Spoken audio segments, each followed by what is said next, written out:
All right, hello everybody. Today I've got something fun for you.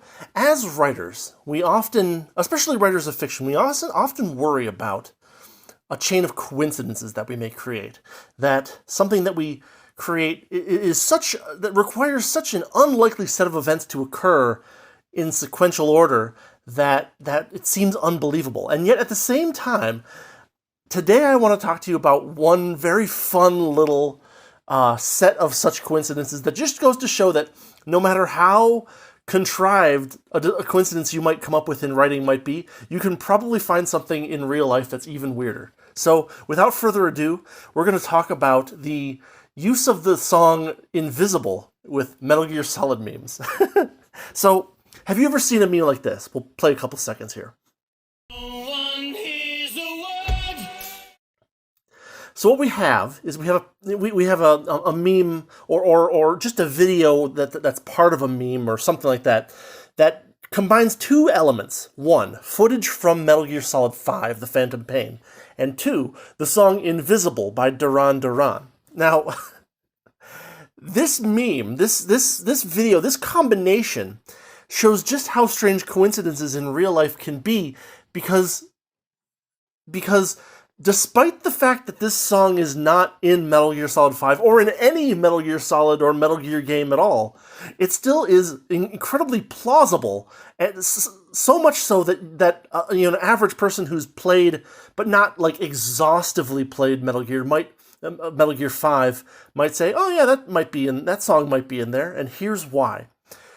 There's a series of crazy coincidences that make it likely that a song like this might be in Metal Gear Solid 5, right? That, number two, even though you played the game somewhat, you may have missed it, and finally that the song not only isn't in Metal Gear Solid 5, but couldn't and shouldn't be in Metal Gear Solid 5. So, let's just get a little background here. Metal Gear Solid 5 was released in 2015. It's a game that completes or finishes the Metal Gear Solid series, because Hideo Kojima left the company soon afterwards. And the game takes place in, I believe, 1984, which, that also has its own little, cultural aspects to it. But but part of what's in the game is that there are a bunch of licensed songs from the 80s, and actually a couple from the 90s, that are kind of tucked in there as a little bit of a freaky, messed up causality for you in there. But there are a bunch of songs that might have been on the radio in 1984 for you to listen to if you can find them, right? And so, in order for this thing to work, in order to take this song, Invisible, that not only is not in Metal Gear Solid 5, the song was produced in 2021, right? So it was produced after the game was created and not in the time frame that the game takes place either. So it's totally disconnected from it in reality, or it would seem so. But here's the coincidences that make it likely that they would be connected. Here we go. Number one, Duran Duran, the band, has to stay together and continue producing music from 1984-ish all the way up through 2021. In fact, they have been making music since 1980, and they're still making music today. At the same time, they can't be so popular that everybody knows that their song, this came out in 1997, and this came out in 2010, and this came out in 2015, and this came out in 2018, right? People have to be like, well, it's Duran Duran. I don't know their discography well enough to say when this particular song came out. So maybe it came out when, they were doing stuff in the early 1980s. Why not, right? Coincidence number two. Duran Duran can't change their musical style significantly over the course of 1984 to 2021. It has to be the case that the song that you hear made by Duran Duran in the last couple of years still has the same kind of feel that their songs had in the 1980s. And that's also not true of a lot of bands, right? For number one, most bands don't stay together for 40 years, right? If they do, they're usually extremely popular, and so therefore people know, oh, this CD came out here, this single came out here. But a lot of bands also kind of change their musical style over time in significant and measurable ways that people are like, oh yeah, this is such and such band back in the 80s, they did this, and then in the 90s they kind of moved to this style a little bit more, and then in the 2000s they kind of went over in this direction, and they were always experimenting, and a lot of groups will do that because it helps them stay marketable, right? They kind of change their style or adapt their style a little bit to take on new cultural things that are happening in the music scene, right? So that's number 2. Number 3, Duran Duran has to produce a song after 2015 that involves a theme that broadly speaking, a theme or a general like element of the plot of Metal Gear Solid 5. Well, the song Invisible is about, a loss or twisting of identity, and that theme is incredibly prevalent in Metal Gear Solid 5. And so, if you're putting yourself in like Hideo Kojima's shoes and you're like, well, I want a cool 80s song that's about losing your identity or twisting your identity, a song, if Invisible had been made in 1983, he might have licensed that and said, yeah, we'll put that in. That fits with the theme of the game, and it's from the right time period. That'll make sense.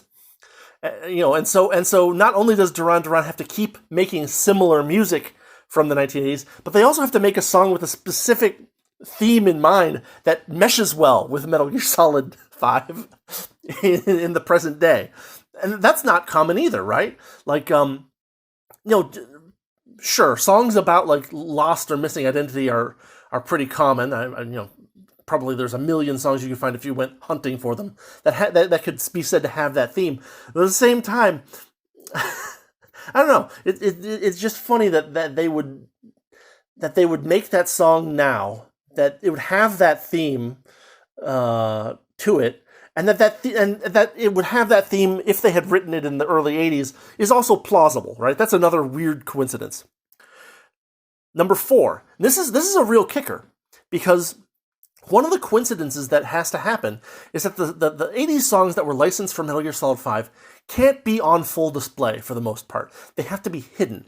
Because if they were on full display, everybody who played the game, even a little bit would say, oh yeah, I remember this song, I remember this song, I remember this song, I remember this song. Because they all played at these, important parts in the story as kind of like a cool, thing. Like a lot of movies will use songs at specific times to make a specific, kind of mood happen, right? If you go back, I'll put a link in the description, but if you go back to me and Muppy Heingart's discussion of the movie Thor: Love and Thunder, I believe we talk about the song "Welcome to the Jungle" coming in at a specific time in the movie, and it's kind of a fun thing to mix in with what's actually happening on screen. If you did that, if Kojima had done that, if he had made all these songs front and center in the game, then a person who played the game would be like, no, that song's not in there, right? Because they would know. They'd be like, yeah, I heard this song, and I heard this song, I heard this song. I did not hear this song, and I played enough of the game that I heard all the licensed songs. No. Instead, Kojima made these songs, put these licensed songs on cassette tapes that were hidden throughout the game world that you had to go hunting for. And so it's entirely plausible that you found 60% or 70% or 80% of these cassette tapes, but you missed a couple. And so it would be completely reasonable for you to say, oh, well, Duran Duran. Oh, yeah, they were big in the 80s, of course. I bet there was a Duran Duran licensed song, I just didn't find the tape in the game. And so you hear this song and you see the footage and you're like, they fit together, and it's plausible that might be in the game because these licensed songs were not put front and center. They were hidden. And so, unless you were one of the people that really 100%ed that game, you could be like, I don't know, maybe I missed, maybe there was a Duran Duran song in Metal Gear Solid 5, I just didn't find the tape, right? And then, the final coincidence, of course, is that the songs that were licensed for Metal Gear Solid 5 have to have similar styles to Duran Duran's output from the 80s. So it can't be that, Metal Gear Solid 5 only licensed a bunch of Western ballads or hard rock. There has to be a representation of kind of that new wave music in Metal Gear Solid 5 for you to find it believable that this song would be in there. If you played the game and you're like, well, there was no song like this in the game at all, then it's implausible. But if you play the game, it's like, oh, there were songs that were kind of like this in the game, then it becomes plausible again. And number 6, which is the fun coincidence, which is the final coincidence that I thought of in kind of my listing here, is that someone has to make this connection, right? Someone has to hear the song from Duran Duran of Invisible, from 2021 till now. They have to perceive all of these coincidences. 1, that Duran Duran is a band that existed in the 80s. 2, that Duran Duran had a similar musical style in the 80s. 3, that the song has a theme that matches with Metal Gear Solid 5's, content. 4, that the songs in Metal Gear Solid 5 are not necessarily all well known to everybody who played it, right? That you could have missed a tape, and that would be totally plausible. And 5, it has to fit in with the other licensed songs in the game already. And in fact, it does. But someone found all of this, and they made these memes where they connected this song that was, released in 2021 with a game that was released in 2015, but takes place in 1984. And it's plausible that this 2021 song that might have been licensed for a 2015 game, because it may have been produced along with similar content, with a similar theme in the 1980s. And then, of course, so these coincidences are, like, out of this world. They're insane. Like, you couldn't, like, it'd be hard to write a series of coincidences this contrived for a story that you were writing.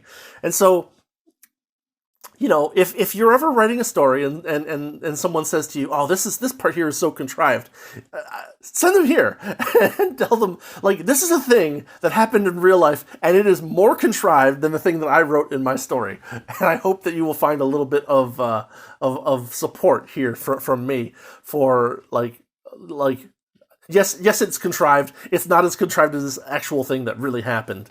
Kind of thing. Because these 6 points that I made are not like A, B, C, D, E, F.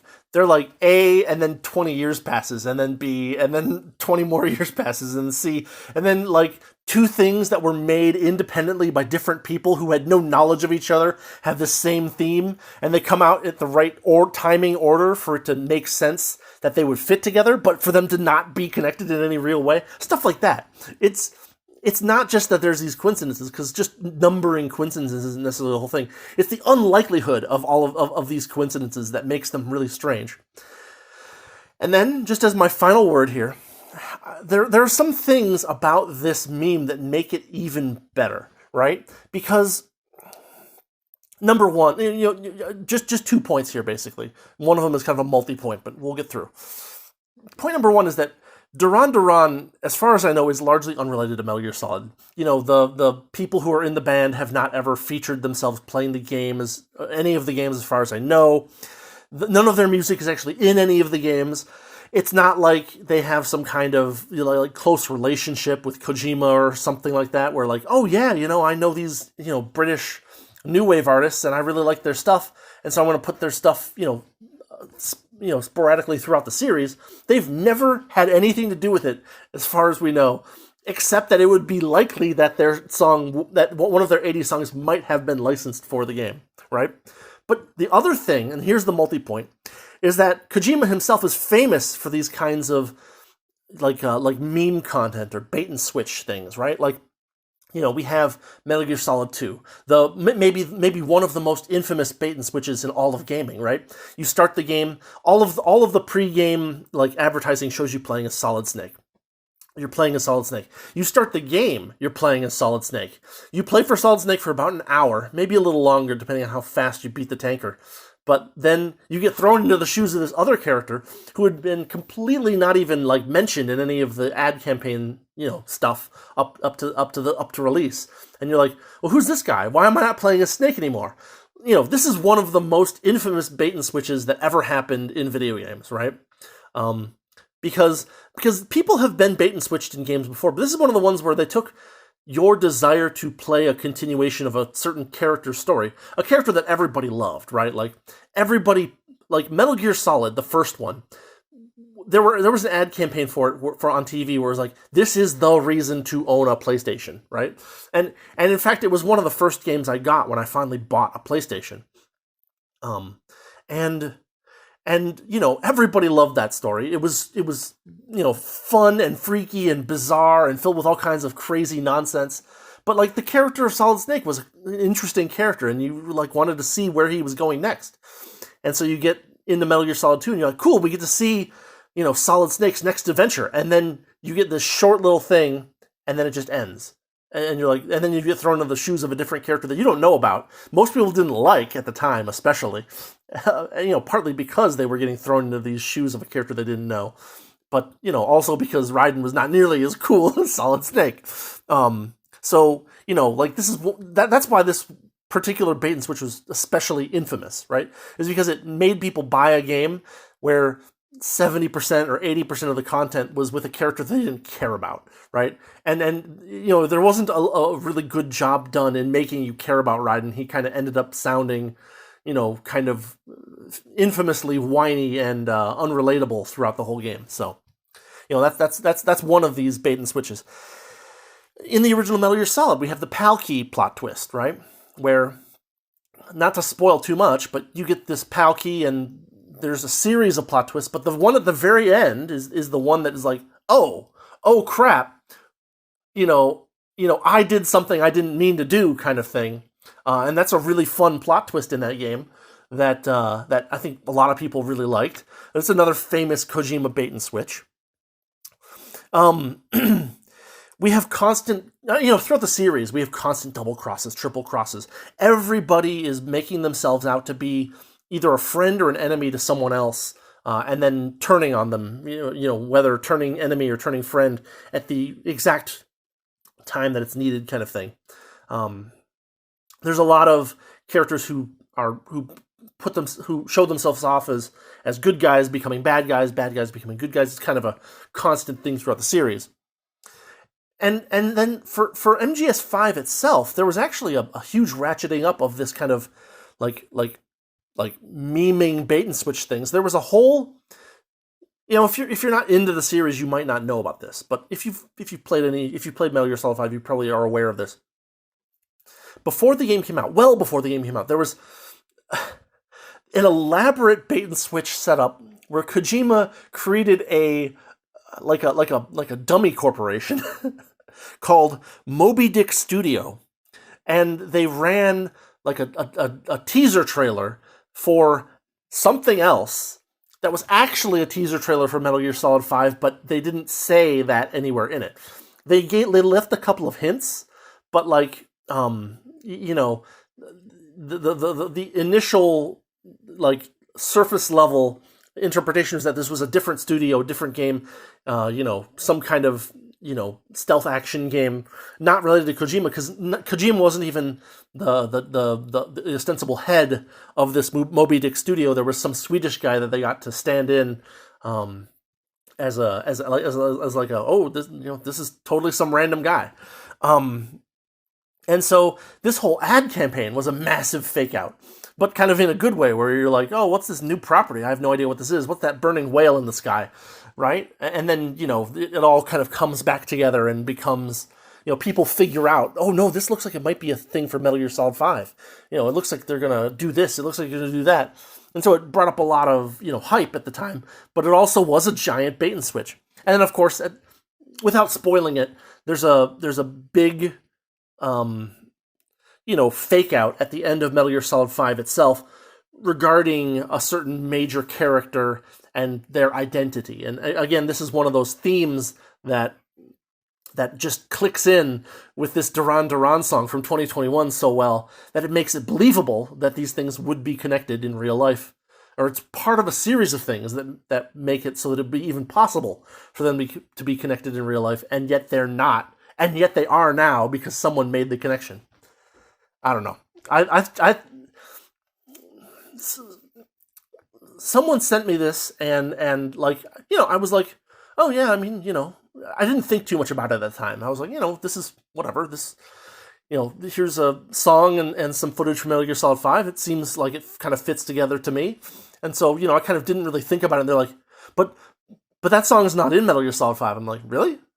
It seems like it could be, but it's not. In fact, it came out 6 years later.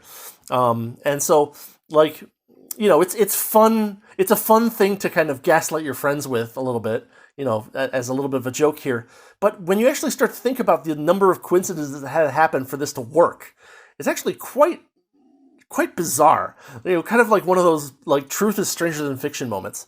And the more I thought about it, the more I was like, well, but in order for that to be the case, this has to happen, and this has to happen. And I just came up with that list, and I'm like, not only is this a large number of coincidences, but it's also a large number of very unlikely things to happen, with a lot of caveats, right? Like, Duran Duran has to stay together, but not be super, super popular, so that the song could be made by the band, but people wouldn't know when it came out, kind of thing. I don't know. I just thought this was fun. I thought it was fun to talk about. And from a writing perspective, what this tells you is that if you need to contrive something, go ahead and contrive it, because something in the real world is always going to be weirder than the thing that you contrive. And, you can point to that. So, anyway, that's what I've got for today. I hope you enjoyed my my falling down a rabbit hole of madness. But, I don't know. I thought this was really fun. And as someone who, enjoyed the Metal Gear Solid series, for all its faults, right? I thought it was a fun, like, weird coincidence of connections that somehow fits in with everything, too, at the same time. Very weird, but very fun. Anyway, I hope you enjoyed.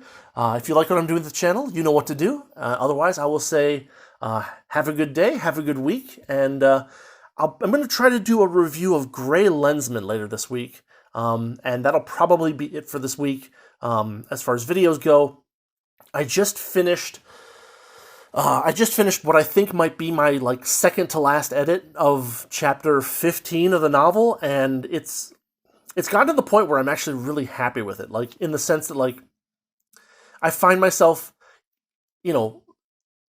chuckling or laughing at something in almost every chapter, and also in almost every chapter there's something like, oh, that's cool. So I've really turned it into something where the last half of writing it, I kind of was on autopilot and just I had the outline and I'm like, but now that I've gone over it a few times, I'm currently on version 7, so I'll probably do one more version after this just to look for typos. But it's been a huge improvement over the first draft. Maybe I'll show some of that at some point. Anyway, have a good week, and I will see you next time, probably with a review of the Gray Lensman. Anyway, see y'all later.